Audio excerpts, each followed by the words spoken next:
why are we relevant as Muslims in America? If Muslims were not here, would there be any loss to America? If the answer is no, then we got a big problem.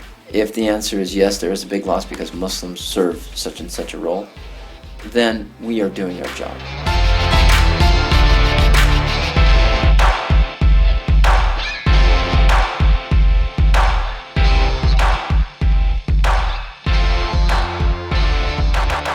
The MPAC DC Policy Summit is a great opportunity for young leaders across the nation to meet other young Muslim Americans, to network.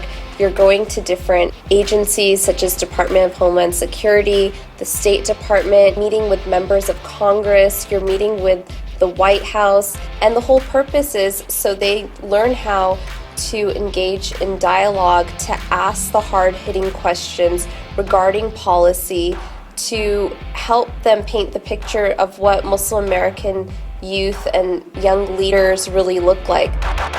It's about producing leaders, not just for the Muslim American community, but these are American leaders, leaders for our society.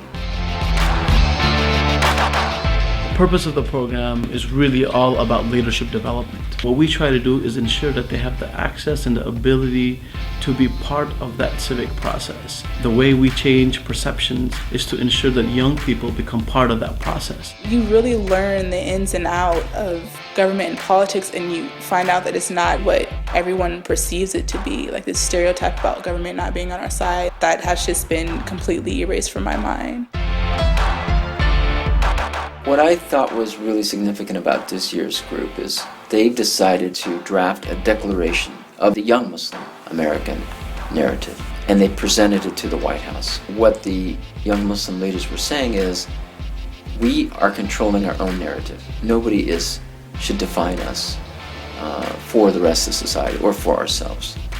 And we commit ourselves to civic engagement.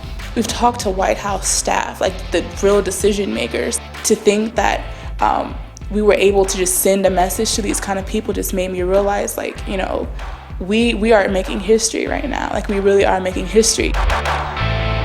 You're with these people at all times. You bond academically, intellectually, and then you bond personally. Not only do you forge relationships, you get so motivated. Our main message should be integration, absorption, civic participation. That's where it's at. They're taking these skills and going back to their local communities and engaging their mayors, their governors, as well as different areas of government from Department of State, White House, and so on. To what extent do you embed yourself in the system the way all other groups do? In the media, in government. Muslims have to be far more insistent. I don't care what the political reason is. To get this far and have so few people in the Obama administration, Muslims, in significant positions is inexcusable. How long do we have to be here? I'm confident in saying, as Muslims, we have an obligation to make the space around us better. It's kind of clearly written in the prophetic tradition. It's clearly in the Quran. MPAC is important because I think it kind of hits at what we as Muslim Americans really need to do to kind of bridge the gap between our community as a public good to the rest of the society. When I look back, inshallah, and like my kids are able to live in a country where Muslims don't have to face, Islamophobia, and Muslims don't have to be harassed, Muslims aren't, being demonized. Like, I know myself and my colleagues contributed to that.